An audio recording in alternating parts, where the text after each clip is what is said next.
খবর শুনছেন আজকের সংবাদ ইউটিউব চ্যানেল থেকে। জানাবো আজকের বাছাই করা 10টি গুরুত্বপূর্ণ তাজা খবর। খবরের শুরুতেই দেখে নেব আজকের সংবাদ শিরোনাম। আবার লকডাউন, করোনার চতুর্থ ঢেউ নিয়ে গুরুত্বপূর্ণ আপডেট। কালীগঞ্জ উপনির্বাচনে বাম কংগ্রেস জোর, 26-এর আগে কি বড় বার্তা বিমানদের।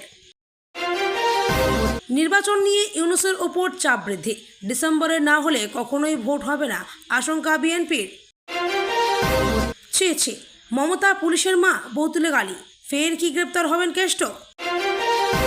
চরম দুর্নীতি, সরকারি ইঞ্জিনিয়ারের বাড়ি থেকে উদ্ধার টাকার পাহাড়। ইউনূসের জন্য আরও বড় বিপদ, এ কি হতে চলেছে বাংলাদেশে। নিজেদের ব্যর্থতা পড়শির ওপর চাপাবেন না, বাংলাদেশকে সতর্ক করল ভারত, ফের চাইল দ্রুত নির্বাচন।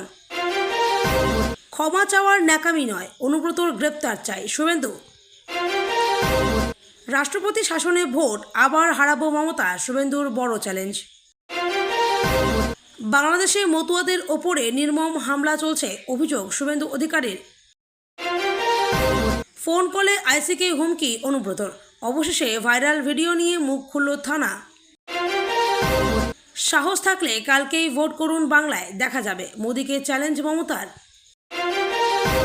দলের নির্দেশের 1 ঘন্টার মধ্যে ক্ষমা চাইলেন অনুব্রত। বিস্তারিত খবর শোনানোর পূর্বেই আপনাদের কাছে করব একটি ছোট্ট অনুরোধ, আমাদের চ্যানেলটি সাবস্ক্রাইব করবেন। ভারতে ফের দ্রুত বাড়ছে করোনা ভাইরাসের আক্রান্তের সংখ্যা।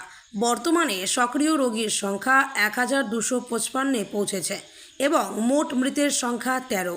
কেরালা, মহারাষ্ট্র, দিল্লি এবং উত্তরপ্রদেশ সহ দেশের বিভিন্ন রাজ্যে নতুন প্রজাতির করোনা আক্রান্তের সংখ্যা ক্রমাগত বৃদ্ধি পাচ্ছে। এই পরিস্থিতিতে চতুর্থ ঢেউয়ের আশঙ্কা তৈরি হয়েছে। এর মধ্যে বেনারস হিন্দু বিশ্ববিদ্যালয়ের একজন বিজ্ঞানী কোভিড পরিস্থিতি নিয়ে একটি গুরুত্বপূর্ণ দাবি করেছেন।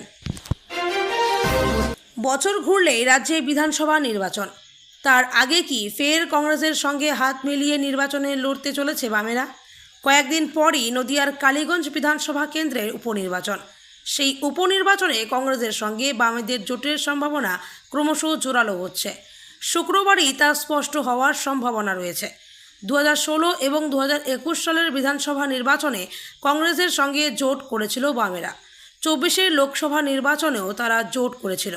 প্রদেশ কংগ্রেস সভাপতি পদে অধীর চৌধুরী থাকাকালীন একাধিক নির্বাচনে রাজ্যে বামেদের সঙ্গে কংগ্রেসের জোট দেখা গিয়েছে। কিন্তু গত বছর অধীরের জায়গায় শুভঙ্কর সরকার প্রদেশ কংগ্রেস সভাপতি হওয়ার পর সেই জোটে ফাটল দেখা যায়। গত বছরের নভেম্বরে বাংলার 6টি বিধানসভা কেন্দ্রে উপনির্বাচন হয়েছিল, সেখানে বাম ও কংগ্রেসের মধ্যে জোট হয়নি। এরপরই জল্পনা ছড়ায়, তাহলে কি বাংলায় 26-এর নির্বাচনে বাম ও কংগ্রেস জোট না করার দিকে এগোচ্ছে? নির্বাচন নিয়ে ইউনূস সরকারের ওপর একেবারে খড়গহস্ত হয়ে উঠল বাংলাদেশের অন্যতম বৃহত্তম রাজনৈতিক দল বিএনপি। বারবার সংস্কারের কথা বলে নির্বাচনে কালক্ষেপ করা হচ্ছে বলে অভিযোগ সরব খালেদা জিয়ার দল। হাসিনা পরবর্তী বাংলাদেশের স্থায়ী সরকার পেতে ভোট নিয়ে অন্তর্বর্তী সরকারকে লাগাতার চাপ দিচ্ছে বিরোধীরা। সেই চাপের মুখে ইউনূস সরকার জানিয়েছে চলতি বছরের ডিসেম্বর থেকে 26-এর জুনের মধ্যে হবে নির্বাচন, তার আগে নয়। আর এই সময়সীমা নিয়ে আপত্তি বিএনপির, তারা চায় দ্রুত নির্বাচন। অন্তর্বর্তী সরকারের প্রধান উপদেষ্টা নোবেলজয়ী ইউনূস ক্ষমতালোভী বলেই এখন নির্বাচন চাইছেন না বলে অভিযোগ সরব বিএনপির। বীরভূমের অনুব্রত মণ্ডল জেল থেকে ফিরে আসার পর কিছুটা ঠান্ডা হয়েছেন, এমনটাই মনে করছিলেন সকলে। কিন্তু সেই অনুব্রত মণ্ডলকে নিয়ে যে অডিও ক্লিপ সোশ্যাল মিডিয়ায় ভাইরাল হচ্ছে, তাতে প্রশ্ন উঠছে যে কোনো অনুব্রতকে দেখতেন রাজ্যের মানুষ। তিনি হুমকি হুঁশিয়ারি দেন, তিনি মানুষকে ভয়ে রাখেন, এটা সকলেই জানা ছিল। কিন্তু এমন কুরুচিকর ভাষায় যেখানে রাজ্যের পুলিশ মন্ত্রী নাম মমতা বন্দ্যোপাধ্যায়, সেখানে পুলিশ কর্তাকে ফোন করে তৃণমূল নেতা হুমকি দিচ্ছেন। যদিও বা এই অডিও ক্লিপের সত্যতা যাচাই করেনি আজকের সংবাদ, তবে যদি সত্যি ফোনের এপার থেকে অশ্লীল ভাষায় মা বউ তুলে পুলিশ কর্তাকে গালিগালাজ করা হয়, ব্যক্তি তৃণমূল নেতা অনুব্রত মণ্ডল হন, তাহলে তো আবার তার জেল ঢোকার সময় এসে গেল। যদিও এ রাজ্যের পুলিশের তা করার মতো ক্ষমতা কতটা আছে সেটাই লাখ টাকার প্রশ্ন বলে কটাক্ষ করেছে বিরোধীরা। কী ঘটনা ঘটেছে? ইতিমধ্যেই সোশ্যাল মিডিয়ায় একটি অডিও ক্লিপ পোস্ট করেছেন বিজেপির রাজ্য সভাপতি তথা কেন্দ্রীয় মন্ত্রী সুকান্ত মজুমদার, যেখানে বোলপুরের এক পুলিশ কর্তাকে অশ্লীল ভাষায় গালিগালাজ করছেন এক ব্যক্তি, যদিও বা ফোনে তিনি নিজেকে অনুব্রত মণ্ডল বলেই পরিচয় দিচ্ছেন। স্বাভাবিকভাবেই তিনি কোন অনুব্রত মণ্ডল এই প্রশ্ন অনেকের মধ্যেই তৈরি হয়েছে। সত্যি কি তিনি তৃণমূলের বীরভূম জেলার বাঘ বলে পরিচিত অনুব্রতবাবু? যদি তাই হয় তাহলে এবার তার বিরুদ্ধে পুলিশ কি পদক্ষেপ নেবে? বিরোধীরা সামান্য মিটিং মিছিল করতে গেলে তো এই পুলিশ তাদের জোর করে জেলের ভেতরে ঢুকিয়ে দেয়। সংবাদ মাধ্যমের কেউ নিরপেক্ষ খবর করতে গেলে এবং তা যদি তৃণমূলের বিরুদ্ধে যায় তাহলে তো এই পুলিশ তাদের বাড়িতে গিয়ে দরজা ভাঙে। তাহলে সেই পুলিশের বিরুদ্ধে এত কুরুচিকর শব্দ প্রয়োগ করার পরেও যদি সেই ঘটনায় তৃণমূলের এই অনুব্রত মণ্ডল জড়িত হন, তাহলে মমতা বন্দ্যোপাধ্যায়ের সাহস হবে তো নিজের দলের কেষ্টকে জেলের ঘানি টানানোর? বিপাকে পড়েই অ্যাপার্টমেন্টের জানালা দিয়ে 500 টাকার নোটের বান্ডেল ছুঁড়ে মারলেন এক সরকারি ইঞ্জিনিয়ার। এভাবেই উড়িষ্যার ভুবনেশ্বরে নগদ টাকার বৃষ্টি দেখল পথচারীরা। গোপন সূত্রে খবর পেয়ে উড়িষ্যার একজন রাজ্য সরকারি কর্মচারীর বাড়িতে ব্যাপক অভিযান চালান উড়িষ্যা পুলিশের একটি দল। তার বাড়িতে গিয়ে যা দেখলেন তাতে একেবারে চক্ষু ছানা বড়া হয়ে যায় কর্মকর্তাদের। বহুদিন ধরেই দুর্নীতির অভিযোগ উঠেছিল বৈকুণ্ঠনাথ সারঙ্গী নামক একজন রাজ্য সরকারের কর্মচারীর বিরুদ্ধে। খোঁজ নিয়ে জানা যায় রাজ্যের গ্রামীণ উন্নয়ন বিভাগের প্রধান প্রকৌশলী ছিলেন তিনি। বৈকুণ্ঠ সারঙ্গীর বিরুদ্ধে তার জ্ঞাত আয়ের উৎসের তুলনায় অতিরিক্ত সম্পদের অভিযোগ উঠেছিল। এরপরেই তার বাড়িতে তল্লাশি চালাতে যান 8 জন ডেপুটি সুপারিনটেন্ডেন্ট অফ পুলিশ, 12 জন ইন্সপেক্টর এবং 6 জন সহকারী সাব ইন্সপেক্টর সহ 26 জন পুলিশ কর্মকর্তার একটি দল এবং অন্যান্য সহায়ক কর্মীরা। আর তাতেই যা দেখতে পান তাতে নিজের চোখকেও হয়তো বিশ্বাস করতে পারছেন না পুলিশের দল। তল্লাশি চলাকালীন ওই সরকারি কর্মচারীর বাড়ি থেকে প্রায় 2 কোটি টাকারও বেশি নগদ উদ্ধার হয়েছে। শেখ হাসিনাকে ক্ষমতা থেকে সরিয়ে দেওয়ার পর বাংলাদেশের তত্ত্বাবধায়ক সরকারের দায়িত্ব নিয়েছিলেন মোহাম্মদ ইউনূস। তার প্রধান কর্তব্য ছিল দেশের জাতীয় নির্বাচনের ব্যবস্থা করা, কিন্তু তা না করে তিনি যেভাবে ক্ষমতা দখল করার খেলায় মেতে উঠেছিলেন তাতে তার বিরুদ্ধে এখন সোচ্চার দেশের সেনাপ্রধান থেকে শুরু করে অনেক রাজনৈতিক দল। আর এর ফলে চাপে পড়ে মোহাম্মদ ইউনূসও পদত্যাগ করতে পারেন বলে খবর সামনে আসছিল। আর এমন একটা পরিস্থিতিতে এবার শেখ হাসিনার পুত্র যে বার্তা দিলেন তাতে ইউনূসের ঘুম যেমন উঠতে শুরু করবে, ঠিক তেমনই আগামী দিনে এই ইউনূসের বিরুদ্ধে বাংলাদেশে আরও বড় কোনো পদক্ষেপ হতে পারে বলে আশঙ্কা করছেন একাংশ। জানা গিয়েছে এদিন বাংলাদেশে তারুণ্যের সমাবেশ নামে একটি সভায় ভার্চুয়ালি নিজের বক্তব্য পেশ করেন শেখ হাসিনার পুত্র তারেক রহমান, যেখানে তিনি বলেন ক্ষমতায় না থাকলেও খালেদা জিয়ার বিএনপির বাংলাদেশের জনগণের উন্নয়নের কথাই সবসময় চিন্তা করে। বিএনপি নির্বাচিত হলে জনগণকে সঙ্গে নিয়ে দেশকে এগিয়ে নিয়ে যাওয়ার কাজ করবে। আর যে বিএনপি তাদের প্রধান শত্রু ছিল, এখন মোহাম্মদ ইউনূসকে ক্ষমতাচ্যুত করতে সেই বিএনপিরও প্রশংসা করতে দেখা গেল শেখ হাসিনার পুত্রকে।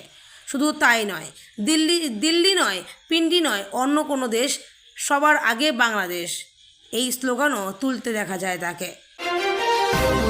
বাংলাদেশে ফের দ্রুত নির্বাচন চাইলেও ভারত। বাংলাদেশে ফের দ্রুত নির্বাচন চাইলেও ভারত। বিদেশ মন্ত্রকের মুখপাত্র রণধীর জয়সওয়াল এক প্রশ্নের জবাবে বলেছেন, ভারত চায় বাংলাদেশে দ্রুত একটি নির্বাচিত সরকার দেশ পরিচালনার দায়িত্ব নিক। সেই সঙ্গে বাংলাদেশের অন্তর্বর্তী সরকারকে সতর্ক করে দিয়ে নয়াদিল্লির তরফে বলা হয়েছে তারা যেন নিজেদের ব্যর্থতার দায় ভারতের ওপর না চাপায়। বিদেশ মন্ত্রকের মুখপাত্রের বক্তব্য, বাংলাদেশের অভ্যন্তরীণ রাজনৈতিক ও প্রশাসনিক সমস্যাগুলি সেখানকার বর্তমান সরকারকেই সমাধান করতে হবে। অজুহাত তৈরি করে সমস্যার সমাধান করা যায় না। সম্প্রতি প্রধান উপদেষ্টা মোহাম্মদ ইউনূস ঢাকায় বিভিন্ন রাজনৈতিক দলের সঙ্গে বৈঠক করেন। তার আগে তিনি পদত্যাগের ইচ্ছা প্রকাশ করেছিলেন। দলগুলির সঙ্গে বৈঠকে ইউনূস ভারতীয় আধিপত্যবাদের বিরুদ্ধে সরব হয়েছিলেন। তার বক্তব্য ছিল, বাংলাদেশের অভ্যন্তরে অস্থিরতার পেছনে ভারতীয় আধিপত্যবাদী ক্রিয়াকলাপের প্রভাব আছে। বৈঠক শেষে প্রধান উপদেষ্টাকে উদ্ধৃত করে নাগরিক ঐক্যের সভাপতি মাহমুদুর রহমান মান্না সাংবাদিকদের বলেছিলেন, ভারতীয় আধিপত্যবাদের কারণে গোটা দেশ সংকটে রয়েছে। এই পরিস্থিতি মোকাবিলায় জাতীয় ঐক্য জরুরি। বোলপুর থানার আইসি লিটন হালদারকে ফোনে অশ্রাব্য ভাষায় গালমন্দ করার অভিযোগ উঠেছে বীরভূম জেলার প্রাক্তন জেলা তৃণমূল সভাপতি অনুব্রত মণ্ডলের বিরুদ্ধে। ইতিমধ্যে সোশ্যাল মিডিয়ায় একটি অডিও ক্লিপ ভাইরাল। সেই অডিও ক্লিপের সত্যতা যাচাই করেনি। ওই ঘটনায় অনুব্রতর গ্রেপ্তারি চেয়ে শুক্রবার দুপুর থেকে পথে নেমেছে বীরভূমের বিজেপির দাবি, অবিলম্বে অনুব্রতকে গ্রেপ্তার করতে হবে। এ প্রসঙ্গে বিরোধী দলনেতা শুভেন্দু অধিকারী বলেন, ক্ষমা চাওয়ার ন্যাকামি নয়, অনুব্রতকে গ্রেপ্তার করতে হবে। প্রসঙ্গত, অনুব্রতর এই ধরনের বক্তব্যকে দল সমর্থন করে না। তা জানিয়ে 4 ঘন্টার মধ্যে ক্ষমা চাওয়ার নির্দেশ দিয়েছে তৃণমূল। তা না হলে দলের তরফে কড়া ব্যবস্থা। পশ্চিমবঙ্গে অপারেশন বেঙ্গল নিয়ে রাজনৈতিক মহলে উত্তেজনা তুঙ্গে। বিজেপির এই মন্তব্যের জবাবে মুখ্যমন্ত্রী মমতা বন্দ্যোপাধ্যায় বিজেপিকে উদ্দেশ্য করে বলেন, যদি এতই সাহস থাকে তাহলে কালই নির্বাচন ডাকুন, আমরা প্রস্তুত।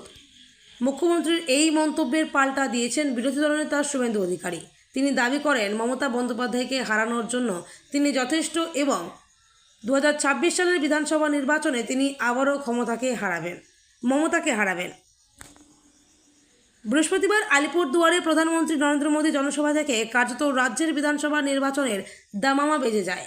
এই সভা থেকে প্রধানমন্ত্রী রাজ্য সরকার এবং তৃণমূলের বিরুদ্ধে বিভিন্ন ইস্যুতে আক্রমণ করেন।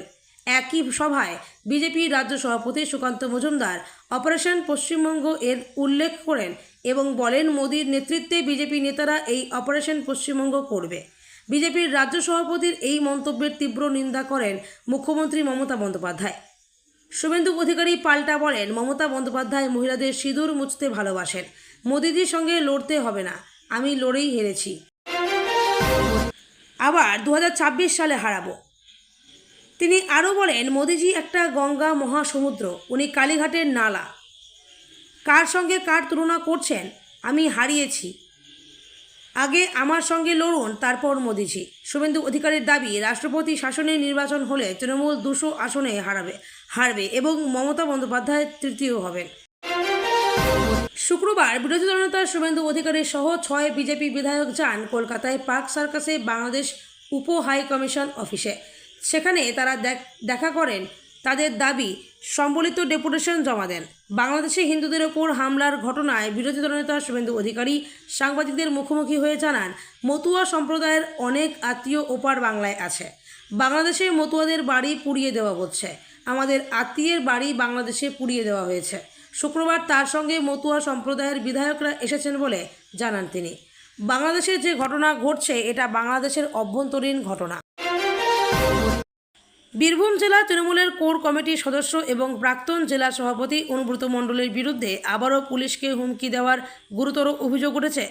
বিজেপির রাজ্য সভাপতি সুকান্ত মজুমদার শুক্রবার একটি অডিও ক্লিপ সোশ্যাল মিডিয়ায় প্রকাশ করে দাবি করেছেন যে অনুব্রত মণ্ডল বোলপুর থানার আইসিকে ফোনে অশ্রাব্য ভাষায় গালিগালাজ করছেন। এই ঘটনা রাজ্য রাজনীতিতে নতুন করে শোরগোল ফেলে